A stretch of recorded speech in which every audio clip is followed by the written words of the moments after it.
pero si tienes fe, levántate y vas a resucitar. ¿Cuál fe? Solamente Jesús tiene el poder de sanar, aún la enfermedad extrema de morir. El versículo 34.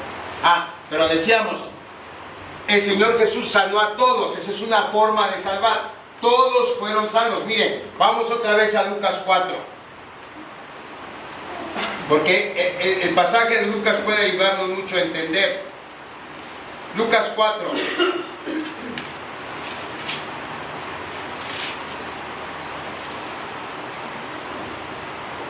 Dice el versículo 40, al ponerse el sol, todos los que tenían enfermos de diversas enfermedades los traían a él, y poniendo las manos sobre ¿quién? Sobre cada uno de ellos los sanaba. El Señor Jesús sanaba a todos. Les digo esto porque el versículo 34 dice, y sanó a muchos que estaban enfermos de diversas enfermedades, es decir, Marcos 1. Sanó a muchos que estaban enfermos de diversas enfermedades y echó fuera muchos demonios y no dejaba hablar a los demonios porque le conocías. Hay quienes piensan, en base a este versículo, que como la Biblia dice que sanó a muchos, no sanó a todos. Y si sanó a muchos pero no sanó a todos, no es ese el sentido del pasaje. Lo único que el pasaje está diciendo es que los todos que sanó, eran muchos. Es todo lo que está diciendo. O sea, es decir, no era un puñado de gente, hermanos. No eran 10 enfermos. Los todos que sanó esa vez eran tantos que, repito, la Biblia usa la expresión, toda la ciudad se agolpó a la puerta de la casa de Simón. Ahora, hay una cosa que podemos agregar aquí. Fíjense, la gente no iba por salvación. La gente no fue a buscar a Jesucristo para que la salvara. Iba por su milagro, iba por su sanidad. Y tristemente es lo que pasa hoy. Queremos que Jesús nos sane. Queremos que Jesús nos ayude en nuestro problema. Queremos que nos haya trabajo. Queremos que nos haya esposa. Queremos que nos ayude con nuestra esposa. Pero no te metas con mi alma. Yo estoy bien así. Nomás dame lo que necesito y yo me las arreglo solo. La gente quiere que Jesús cure sus males, pero que no se meta con su alma. Y ese es el error más trágico que cualquiera de nosotros puede cometer. Como vamos a ver más adelante, la prioridad del Señor no son nuestros cuerpos, hermanos. La prioridad del Señor son nuestras almas. Amén. ¿Qué día para el Señor? ¿Qué día? Imagínense, caminar, predicar en la sinagoga, expulsar a un enfermo, tratar de descansar un momento y no. Yo creo que el Señor Jesús pensó cuando iba a la casa de Pedro, bueno, pues ahí voy a comer, me voy a relajar un rato. Y llegando, luego le dice, mi suegra está enferma, sánala por favor. Y cuando dijo, yo creo que el Señor pensó, bueno ya, ¿no? Nomás oscureció toda la gente afuera. Y no podemos decir que este era un día atípico, es decir, que lo agarró por sorpresa. Hermanos, eso hacía el Señor todos los días. Todos los días las multitudes lo buscaban. ¿Recuerdan cómo decía el niño del comercial del panqueque? Esto es todos los días. ¿Sí? Todos los días había demonios que sacar. Todos los días había enfermedades que curar. Nunca hubo tal despliegue de poder en toda la tierra. Ni lo ha habido desde entonces. Seguramente en esos 3 años, en esa región del mundo, la enfermedad desapareció. Todo el que acudía al Señor Jesús era sanado de su enfermedad. Jesús desplegó su poder sobre los demonios y sobre la enfermedad para autentificar su identidad, para mostrar que el mensaje que predicaba era uno que tenía que ver con nuestra liberación de los efectos espirituales y físicos también de la maldición del pecado. Entonces, la prueba de su poder, el primer punto, la prueba de su poder, ¿cuál era?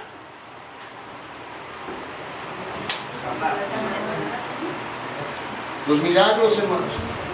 La prueba del poder de Jesús eran los milagros que hacía. ¿Cuál es la fuente de ese poder? Bueno, eso es muy obvio. Versículo 35. Levantándose muy de mañana, siendo aún muy oscuro, salió y se fue a un lugar desierto. ¿Y qué hacía? Y allí oraba. La prueba del poder fueron sus milagros. La fuente de su poder estaba en la oración. ¿Por qué? Porque Jesús estaba sujeto a la voluntad del Padre y al poder del Espíritu Santo.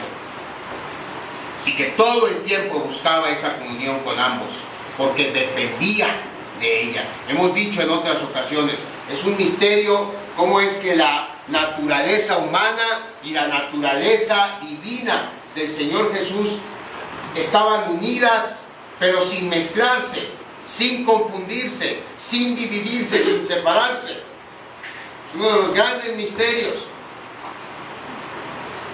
Y una de las explicaciones es, bueno, el intermediario entre la naturaleza divina y la humana del Señor Jesús. ¿Quién hemos dicho que era? El Espíritu Santo. Él era el intermediario. Entonces él dependía de ese poder del Espíritu Santo. La Biblia dice que cuando inició, o desde que inició su ministerio, el Señor Jesús llegó lleno del poder del Espíritu Santo. Así que él oraba todo el tiempo. Y eso lo podemos ver en los 4 evangelios. Desde un inicio, oró antes de su bautismo, oró antes de llamar a los 12 discípulos, oró antes de alimentar a la multitud. Fíjese, oró antes de enseñar a sus discípulos a orar. Antes de enseñar a sus discípulos les pidió la dirección. Y ya sabemos cómo oraba Jesús. Tardamos 2 meses estudiando eso. Oró antes de resucitar a Lázaro. Oró cuando instituyó la cena del Señor. Oró en el Getsemaní. Bueno, oró hasta cuando estaba colgado de la cruz. ¿Por qué? Porque él estaba siempre sujeto a la voluntad del Padre y al poder intermediario del Espíritu Santo. Tenía una total dependencia de ellos. Y esa dependencia se demostraba en oración. Esa es la fuente de su poder, la oración. Y por cierto, es la mejor forma también que tenemos nosotros como hijos de Dios de demostrar que dependemos de Dios. Yo no puedo decir que dependo de Dios y nunca oro. ¿Cómo voy a saber la voluntad de Dios? ¿Cómo voy a pedir que Él me muestre su voluntad si no oro a Él? Tome nota, hermano.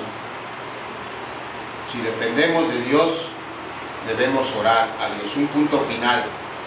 La prueba de su poder eran los milagros. La fuente de su poder, la oración. La pregunta es, ¿para qué orar por poder para desplegarlo? Para poder cumplir con su misión prioritaria o con la prioridad de su misión. ¿Cuál era esa prioridad? ¿Cuál era la prioridad de Jesús en su ministerio terrenal? Era predicar, hermanos. Era predicar. Mire el versículo 36. Simón y los demás lo buscan. Seguramente se despertaron en la mañana y al no encontrarlo, ya sabían dónde buscarlo. Van, y cuando lo encuentran le dicen en el versículo 37, y hallándole le dijeron que todos te buscan. Fíjese, igual que el día después de que alimentó a los 5,000, él alimentó en la tarde a 5,000 personas, y a la mañana siguiente ya estaban todos otra vez de regreso. ¿Qué querían? Para el desayuno gratis. Ya habían comido gratis, regresaron por desayuno gratis. Pasó lo mismo. En la noche los libró de demonios, de cáncer, y a la mañana siguiente, tengo una niña enterrada, pues vamos con Jesús. Se me torció el pie, pues vamos con Jesús. O ya me acordé que mi primo también necesita, tráetelo y llévaselo a Jesús. Regresó la gente. Lucas dice que la gente lo detenía. No quería que se fuera de ahí. ¿Cómo iban a dejar que se fuera alguien que los había sanado de todas sus dolencias? Lógico. Pero es admirable cómo responde el Señor. Y es hasta con sentido del humor. Ahí demuestra el Señor el sentido del humor. Porque la gente, le dicen sus discípulos, oye, la gente te está buscando, todos te están buscando. El Señor le había dicho, no, vámonos mejor a otro lugar. Ya probé lo que quería probar. El punto no son los milagros, no se trata que cada quien tenga su milagro, y hasta que cada quien tenga su milagro me voy, no. Los milagros se hicieron para probar un punto. ¿Quién es Jesús de Nazaret? Ya lo probé, vámonos a hacer lo mismo a otro lugar. Porque la prioridad, ¿qué es? Predicar, hermanos. Escuche lo que dice. Para que predique también ahí, ¿porque qué? Porque para esto he venido. Así que subrayo, hermano, si usted quiere contestar la pregunta, ¿a qué vino Jesús? Él vino a predicar. Dice la Biblia que Él vino a buscar y a salvar lo que se había perdido. Dice la Biblia que Él vino a llamar no justos, pero pecadores al arrepentimiento. ¿Cómo se llama a los pecadores al arrepentimiento? ¿Cómo se busca a los que se han perdido o a los que nos habíamos perdido? A través de la predicación. Para eso ha venido, dice el Señor. Antes de ir a la sinagoga de Capernaum, Él había estado en la sinagoga de Nazaret y había hecho precisamente eso. Y abrió el rollo en Isaías y leyó donde decía, el Espíritu del Señor está sobre mí, por cuanto me ha ungido para predicar, para anunciar las buenas nuevas, el Evangelio a los pobres. Dios solo tiene un hijo y el Hijo de Dios es un predicador. A eso vino, a predicar. Los milagros solo verifican la autoridad y la veracidad de su mensaje. Hermanos,